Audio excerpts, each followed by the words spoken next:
can see it's a website called Far Between, and it's a website, and then eventually building towards a documentary film that will be done next year. I promise. I swear. I know I've moved the date about 4 times, but it's because we keep recording stories, and the story keeps getting bigger. 2012 was sort of an interesting year to be gay and Mormon, as maybe a few of you know. And so the really simple purpose of Far Between the project is to just try to infuse the Mormon culture and community with more and better told stories of what it's like to be LGBTQIA, and Mormon. Because from my vantage point, when I came out, having worked for BYU and for the church and audiovisual and sort of communications, my assessment was that there were just not enough stories about what it's like to be gay and Mormon out there in our sort of common parlance and conversation and vernacular. Straight people had no idea what they were talking about. They thought they did, but they really didn't have any idea what they were talking about in terms of nuance and the detail of what it's like to live these lives.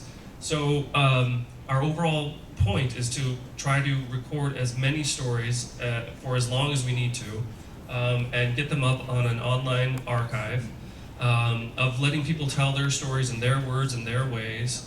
And then eventually, at the same time, what we've been doing is recording my own story of just coming out and sort of going on the road. I've maxed out 2 credit cards. I'm almost done with all my savings. Not quite, but almost done with spending all of my savings, and got myself fired from BYU. That's right. All just to focus on making this project come together.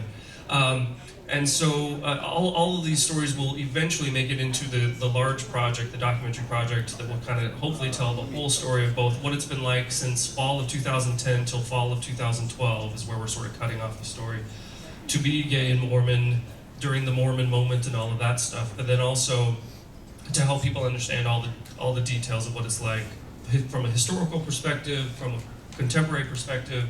We're going to talk about history, we're going to talk about biology, we're going to talk about sociology, political science, all of it connecting to being gay and Mormon. And what I want to tell you about is what we're moving into next. We've been doing some fundraising, and we're going to be doing some more after the presidential election and then early in 2013. But in the interim, with some of the money that we've been able to gather, I've actually pulled out my old Rolodex of all my friends in film and television and radio. And because we've interviewed over 150 people so far, and we got obviously tons more to go. And there's Adam, he's here tonight. And what we're doing with, only a small fraction of them are actually up on the website right now. And so what we're going to be doing is I'm commissioning all these people out of my Rolodex who are very talented and sort of in the business around the country to take chunks of the footage and actually turn it into small consumable bits of media that will then get spread out, hopefully through social media, and go viral. Some of them will go viral, like the It Gets Better video from BYU, and they'll sort of be a hit, and others might not be quite a hit. But they'll be small enough that they're the kind of thing that can be passed around, hopefully amongst straight Mormons, because they'll be a bit more entertaining than even the stuff that we've got on the website right now, which is really just raw interviews. They're not fancy cutting, it's not fancy editing, it's just as raw as possible and get it up on the website. But these will be actually entertaining, hopefully on the level again of like the It Gets Better video from BYU, so that we'll be able to attract a wider audience of straight people who are like, okay, I can sit through a 3 to 7 minute long or a 10 minute long little video that comes to me in an email like everybody does. But we'll entertain people hopefully through those stories. So one example, and I'm sorry I don't have like specific examples to show you tonight because literally they're in process. But, and hope I don't offend anybody with the story, but I think it'll get people's attention. But we interviewed this one woman who, she wants to go by Grace, she doesn't want her real name known. But she's a straight member of the church, married a man who turned out to be gay, was gay all along as we know, but came out in the marriage, two kids into it, ends up going to some reparative therapy things, to which she completely, she exploded. This is 6 years after the fact. She tells the story, and he went to Journey into Manhood, and she, like, in her interview says, like, she wants her money back to this day. She's been writing letters to the Journey into Manhood folks because she's like, it didn't work. He came back with more boyfriends than he had before he left. So she's hilarious and very cynical, and I love it. And she's super active and super Mormon-y at the same time. And so the reparative therapy doesn't work. Surprise, surprise. End up getting a divorce. She's completely bitter, and she acknowledges it. Like, she says, I was a bitter woman, and I was mad. I didn't understand, and I blamed my husband, and so on. And so she hatched this plan because as they were divorcing, he was packing up his things, and so on. They were going through his high school yearbooks, and now that he was out and open to her, he was able to sort of confess, well, this guy right here, he's the high school football quarterback, and I was totally in love with him. He was my crush, and I, like, to this day, I can't even look at him without getting weak in the knees. And she was, like, rolling her eyes, like, oh, that's awesome. And so they get divorced. She's bitter, and she decides, I am totally gonna get even on him. And so, again, I'm not trying to offend anyone here, but I thought it was a genius plan. And so she decided, I am totally gonna go track that guy down and make him fall in love with me. And then just so I can get to see the revenge, when I can see the look on my husband's face when I go to pick up the kids and he opens the doors and sees this guy's arm around me. Meanwhile, her husband's actually already moved on. He's living with a boyfriend and who he's now married to, and he's completely happy and in love. But hence she wanted the revenge. So she actually tracks the guy down. Turns out he was a doctor at the U of U, married, didn't matter to her. She's like, I want to exact my revenge. She seduced the guy. Like, she tells this whole story. It's pretty amazing. I know it sounds really tawdry, and I'm sorry. But all meanwhile, she's like, and then I would go to sacrament meeting. It was awesome. So she's like, she seduces him, totally, like, gets him to fall in love with her, just so that she could have that day of revenge. She goes to pick up the kids. He opened the door. His arm was around her, and his jaw dropped, and his face went white. And she's like, and it was awesome. And then she says, but then it backfired because I realized I actually now was in love with this guy. And she's like, I didn't know what to do because now I was in love with a married man who I had seduced just to get back at my gay ex-husband.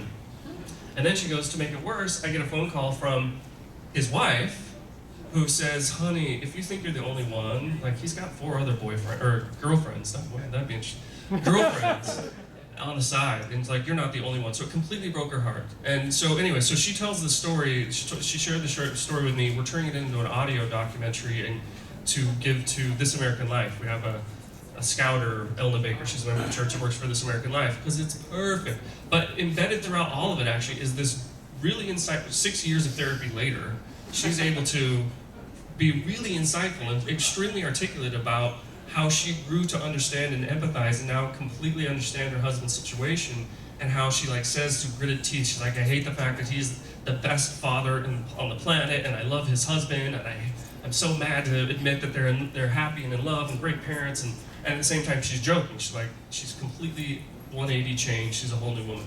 Anyway, so those are the types of stories that we're working on right now that, granted, they're not like the usual sort of fluffy or soft-hearted sort of stories, which are important, but it's important to get these sorts of stories that actually are entertaining and kind of crazy, but underneath all of it is like this true thread of reality of this woman coming to understand and empathize with what it's like to be her gay Mormon husband, and learn how to forgive him, and actually then forgive herself for her craziness, and to sort of point fingers at her own Mormon heritage that made her crazy, and yet at the same time, she's still very happily Mormon and searching for a man. So anyone? Not here. So, but boy, does she go after my audio guy, big time. So those are the kinds of stories that we're working on right now. We're going to sort of, in a sense, kick up our work in a notch or two in this way, so that we can increase the visibility of these gay Mormon stories, but in ways that people may not be expecting. Again, getting them out to venues like This American Life and some other venues that we're working on. Just to tell what it's like to be gay and Mormon. Get it out there into popular culture, the good, the bad, the ugly, the pretty, and the not so easy stuff to digest. Also, meanwhile, while we're doing that, we're going to continue to release raw interviews, and the next series of raw interviews that will be up starting next Wednesday is we interviewed Josh Weed. I don't know if you've ever heard of a guy named Josh Weed and his wife Lolly. And we also interviewed, Ty and Danielle Mansfield. I don't know if you've heard of them. Mixed orientation couple, but they don't use that term. They're just a couple. And then also a couple in Tennessee, the Jensens, Michael and Mandy Jensen. So all mixed orientation marriages, and we're releasing them in 5-part series side by side, and it's fascinating to listen to them describe their experience of being in this mixed orientation marriages with differing levels of self-awareness and self-reflexivity. On the one end, we have a couple who is like the most happy-go-lucky couple, and that's the Weeds, who genuinely love, and it works for them. But they don't even know why or how. And then on the other end, we have the Jensens, who are painfully aware of how hard it is for them to be in this marriage, but yet they're very, very aware of the motivation why they're in this marriage. So we're going to be releasing those series of videos starting next week, side by side, and many, many more after that. Yeah, and so pretty much that's the project. And meanwhile, then in 2013, we'll release the documentary film once we secure the rest of our funding, which should be coming by early 2013. So anybody have any questions and or suggestions, frankly, about the direction that this project is going, that you've seen it gone, that you're satisfied, dissatisfied, what stories are we missing? And I know we're missing tons. Again, we've interviewed over 150, it's around 165, something up there. Only a fraction are on the website. Anyone? Yeah, Hugo. You want to take the first question? Are you going to be interviewing any of Mitt Romney's sons? Yeah, all of them. Let me say first that I am so impressed by the depth and the diversity of voices that you're collecting. It's amazing. So, let me ask you one more time.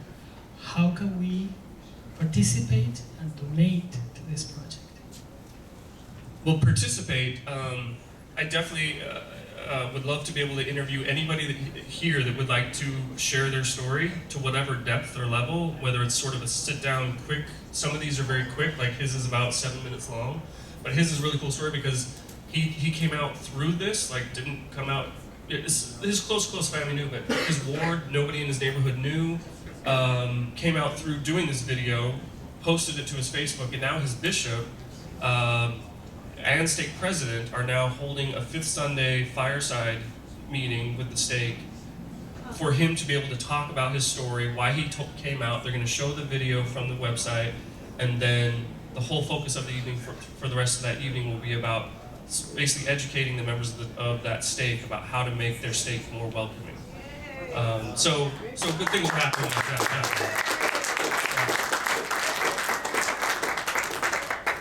Yeah. He lives in Provo, Utah. Wow. Yeah. No, and his bishop is very aggressive about this. A little too aggressive, but very aggressive. It's good. So is there somewhere I can click here to donate? I'm shy about the donate. There's the word donate, you figure it out. Okay.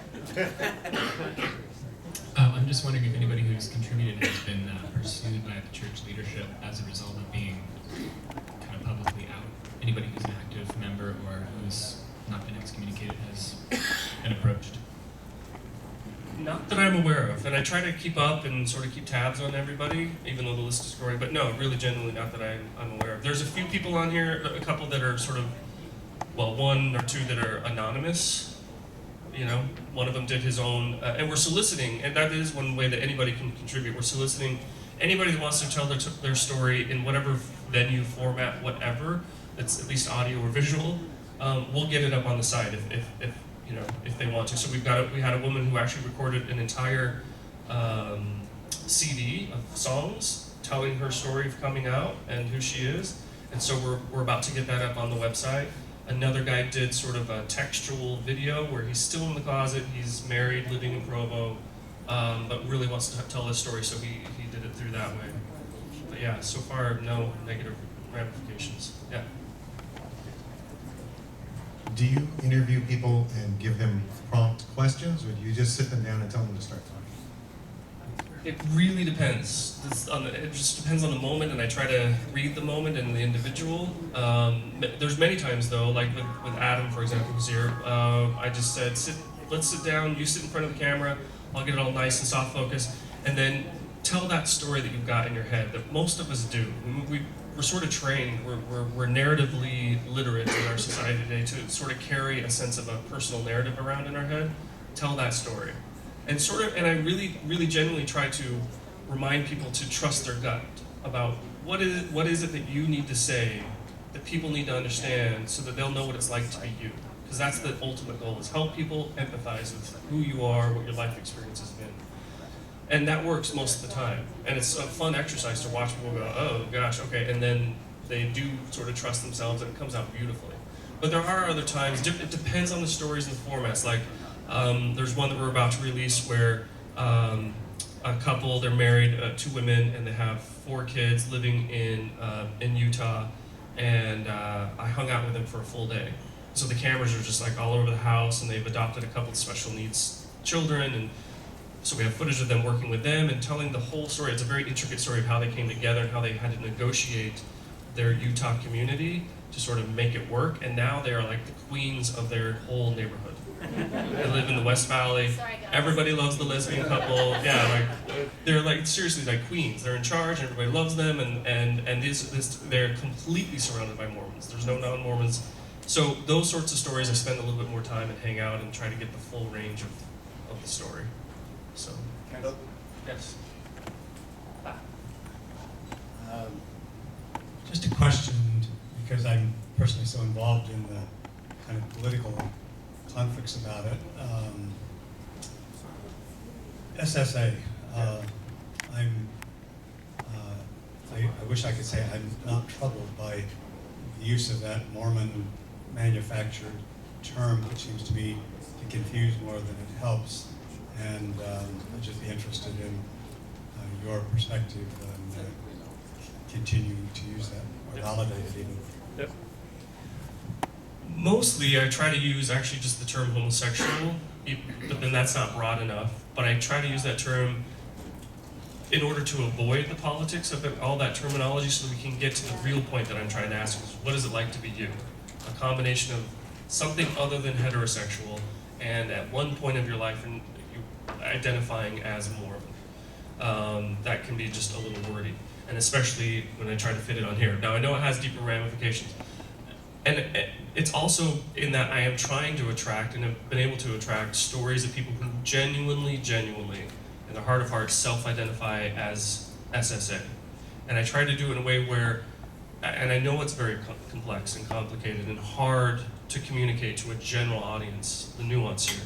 But I want to be able to communicate and allow them to communicate for themselves, speak for themselves, describe for themselves to a general Mormon or a general audience what they mean by and why they do self-identify as SSA. What is that about? Where is that coming from? Their cultural or psychological baggage or heritage that they bring with them that makes them feel like that's the best place for them to stand in for this life. And I want to convey some respect for that, because otherwise you can't sort of have it both ways. I mean, if another person wants to be respected by calling themselves gay, I want to convey that sense of respect by how I approach them and allow them to self-identify that way. Same thing for this other person. To hopefully, my role that I see myself in is trying to just be the intermediary to get people to tell their stories. Get the stories out there, the good, the bad, the ugly, the complex, the nuanced, and then maybe play another role in helping people process those stories. So I don't know if we could have obviously about a 4-hour conversation about that.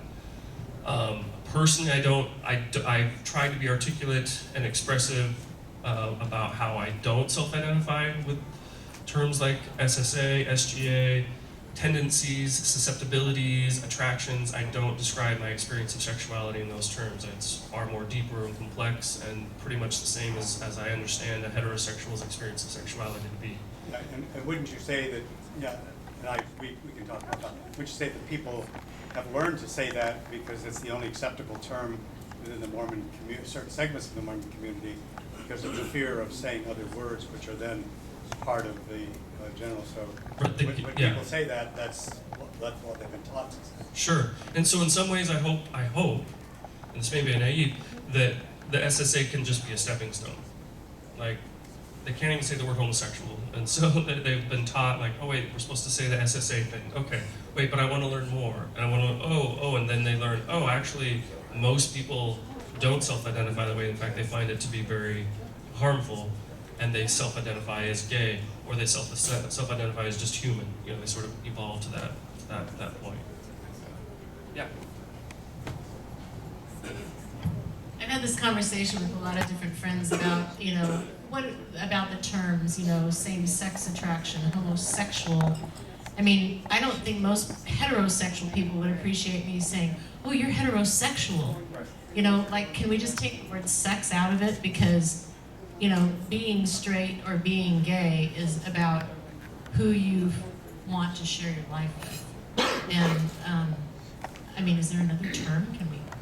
I mean, I know it's gay and lesbian, right? But Or human. or human. There we go. Yeah. Yeah. But yeah.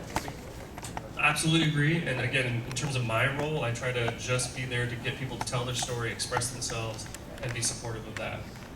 And then further down the road, you know, I do see a bit of my role as well as trying to be there to help find ways to create frameworks to then discuss and process this information.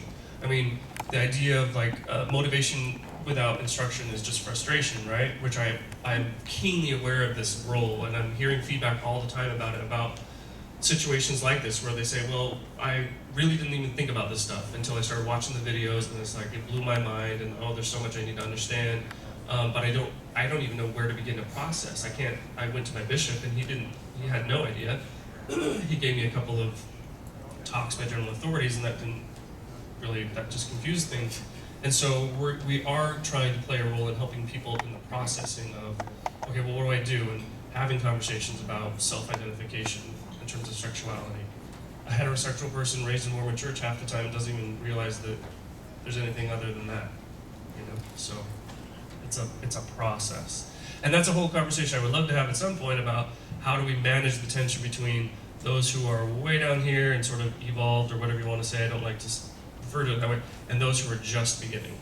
People like my mother, who is blowing my mind about how quickly she's moving, but you know, this conversation alone would disturb the heck out of her, you know. And I'm sure you all know what I'm talking about. So, any other questions? Suggestions? You have some other prominent people within this community. Why not try and do some kind of a concert or some kind of an event that would attract people specifically to this project? In terms of, what do you mean? Well, if you have an event where people are singing or dancing or showing their films or doing something, then it's something which people will come for that, but is also to raise money for. For fundraising, yes. Again, I'm really bad at the fundraising, and I need to grow up. I was spoiled for my whole BYU career. Somebody else went and did that, and now I'm all of a sudden by myself, and that's okay. We really are doing okay. You know. But still, it could be. It could act as an awareness heightening. Sure. And there's a couple of people that are trying to carve out more of their time so they can take over and just do that for me completely. So.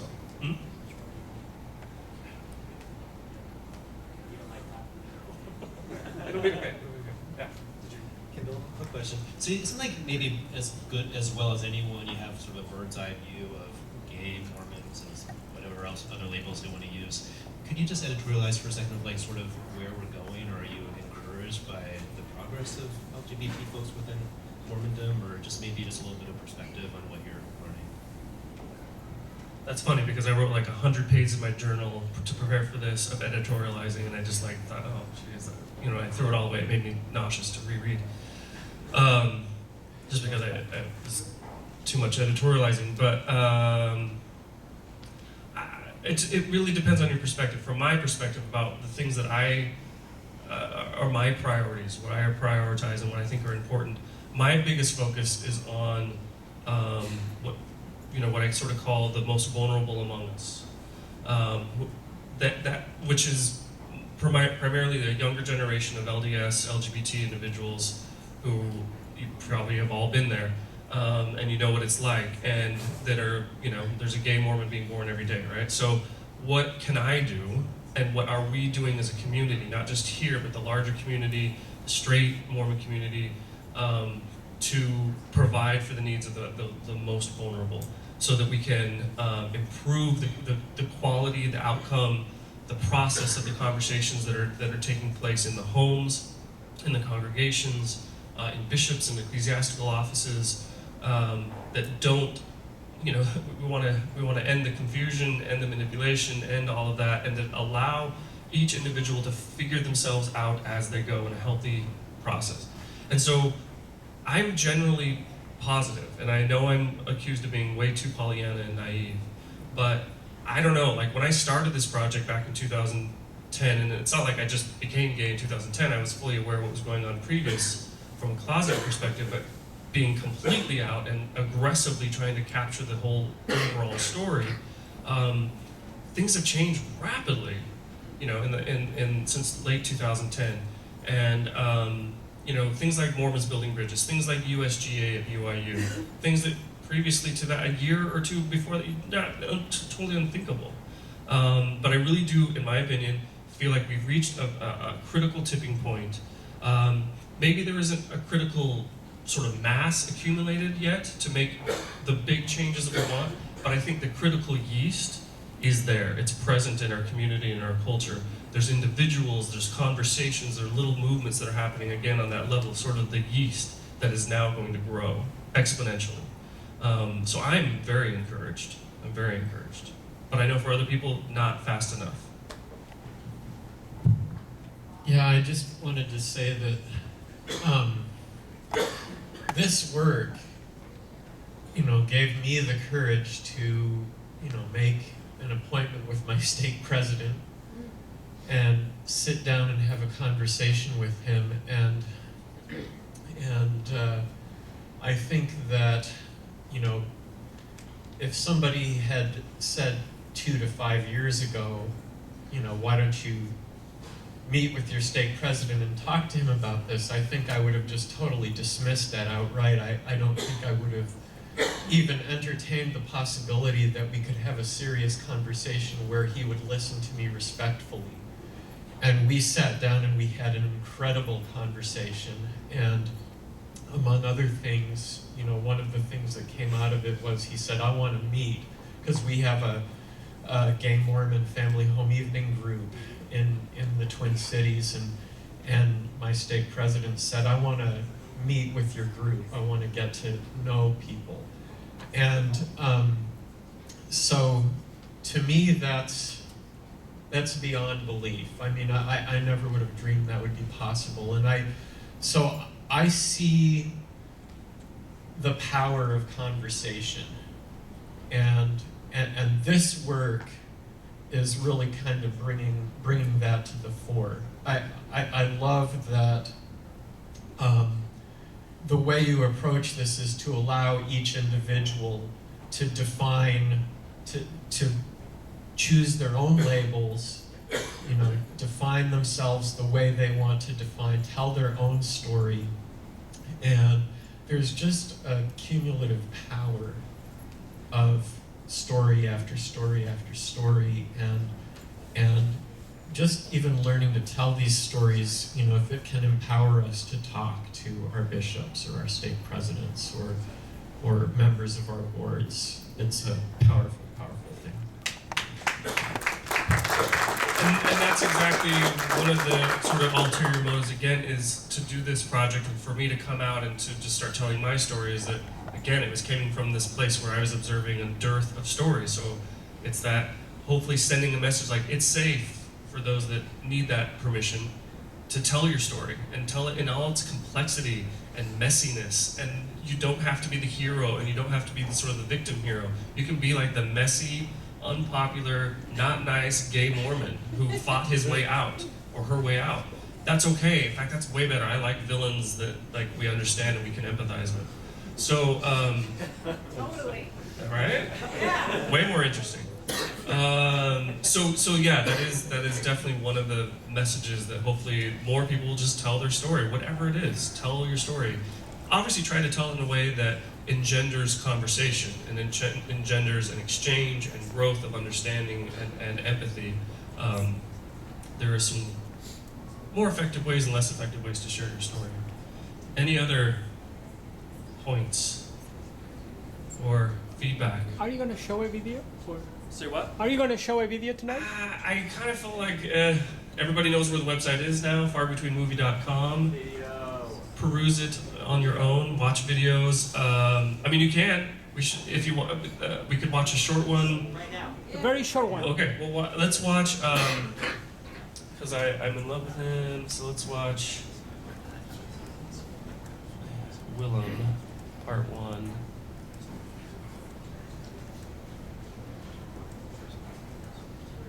Oh wait, there's a faster way to do this.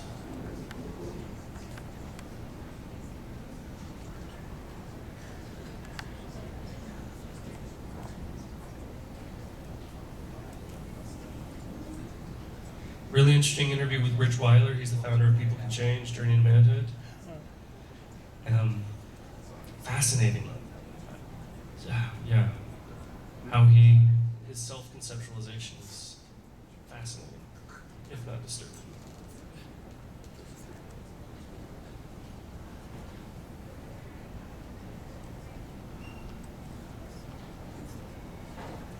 Sorry. Okay, here we go. I'm in love with Willem. He just turned 61.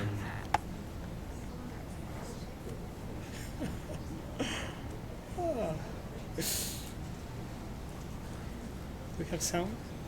We'll find out.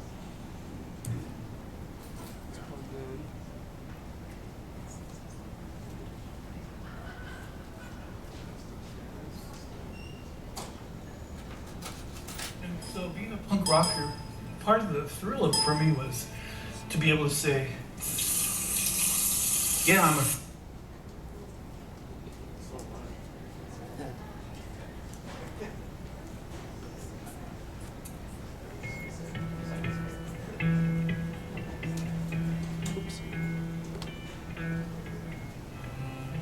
All my life, I've been called a freak. And so being a punk rocker, part of the thrill of for me was to be able to say, yeah, I'm a freak, and look how freaky I am. You know, it's like, I'm as freaky as I want to be. Right. That's part of the punk thing. It's just, I'm gonna be. Yeah, it's just, no matter what. oh, you don't like, that's too extreme for you? Well, just wait and watch, you know. Get a load of this. It was so funny. My father, when I first became a punk rocker, my father and one of his best friends, they met when his son and I were born on the same day. And his mother was next to my mother in beds in the hospital. His son has grown up to become a very successful lawyer and all this stuff, and then here's me.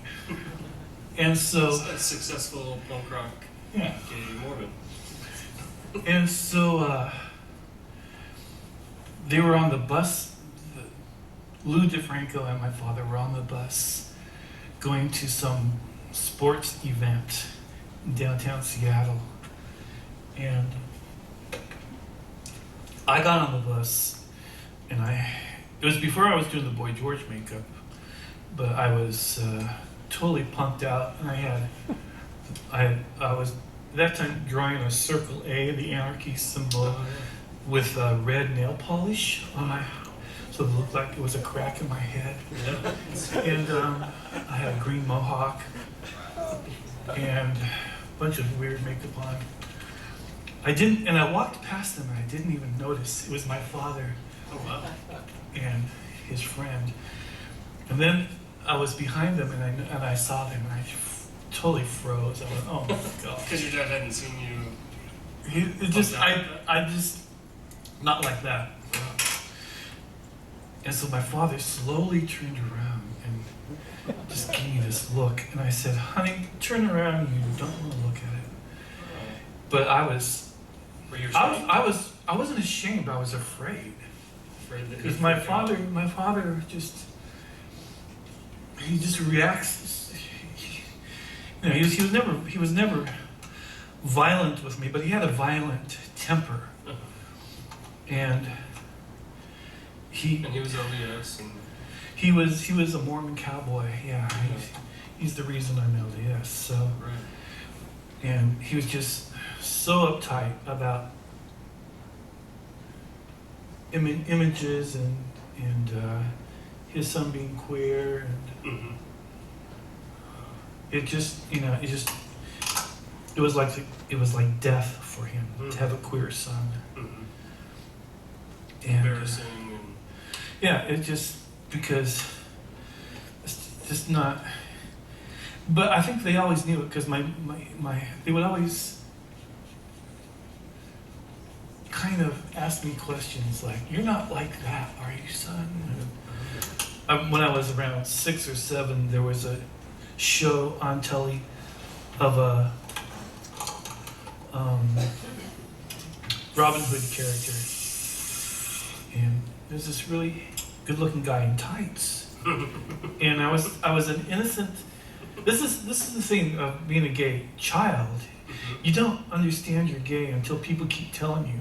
Because I was watching this show, and my mom and my sister were in the room, and I said, "That guy's cute," which was natural. And my mother said, "Boys don't call other boys cute." I noticed why. Yeah, why? He is cute, right? Yeah.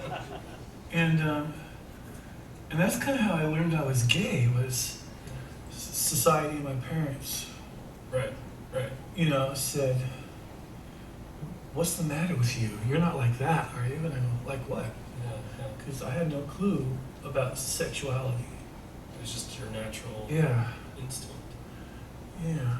And like when I played house with neighborhood girls, I liked to wear the dress. They always wanted to be the daddy, and I didn't know. I wanted to be one of the girls. And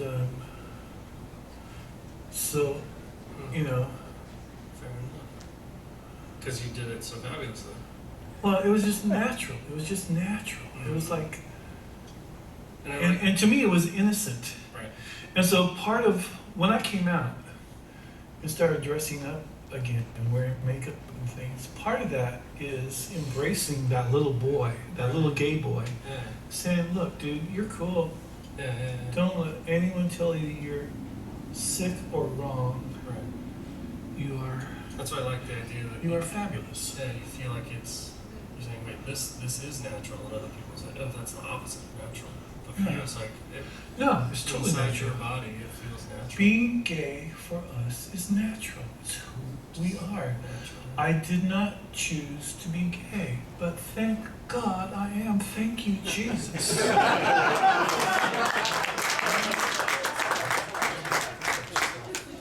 Self-acceptance and Punk rock.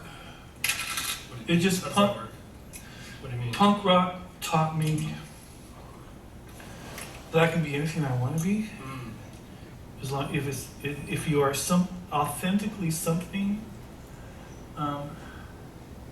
then you embrace that part of your personality. Yeah. That's part of the punk ethic. It's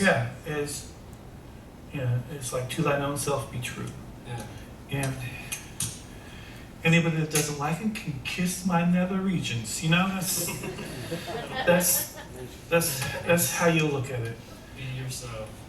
So then Jessica was the first person I came out to, and I said, I think I'm gay. And she said, no doubt. She said, "How can you tell? What movie stars do you like?" And I said, "Robert Redford." She said, "Okay, you're gay." and she was always kidding me because I was then big Barbra Streisand fan. And she would always tell me, she would make fun of me saying, "You're probably gay because, Barbara's nose is a phallic symbol and all this stuff." She's just so rude. I've never heard that one before. That's my favorite. Yeah, her nose is a phallic symbol. Her nose reminds me of So I came out to her, and coming out to one person made it so easy to come out to everybody. Sure. So I started to come out to everybody. Now I need to put on one of my hats. Oh, lip gloss, hello. How often do you, is this a daily routine? No. This used to be my life. Uh-huh. I used to dress like this every day, and I would find jobs. I was to say, yeah, it's sort of part-time job or. It was my life. Right. It was my look. I was Seattle's Boy George dude. Yeah. And now I only do it for YouTube videos. And sometimes if I have a public thing to go to. Mm-hmm. This is definitely as part of your persona, right? Yeah, absolutely. So this is how I was dressing when I was trying to become a Mormon. And this is part of the reason why it took 2 years for them to say, not yet. And I still don't hold the priesthood. And I can't do temple work. My bishop in my old ward, like 3 or 4 years ago, sent the request. And the first president said, not yet. Bitch has to wait. Still waiting. I'm sure I really want to see Thomas S. Monson's signature on the statement. Bitch has to wait.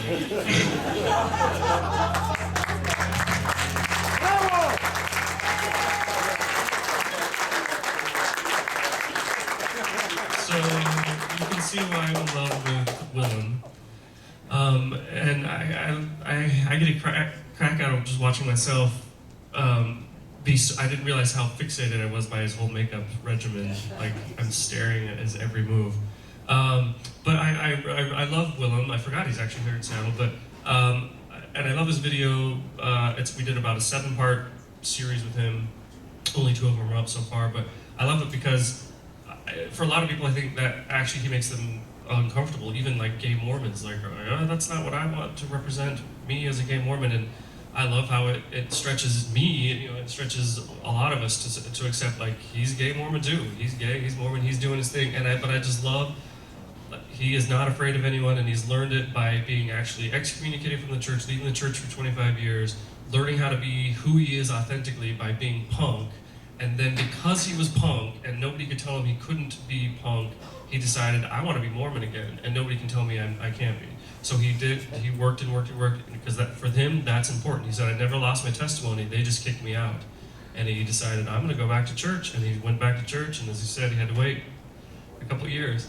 But he's back, and he dresses more and more like that, and when he goes to church, and everybody loves him now, and I love his example. So, yeah, that's it.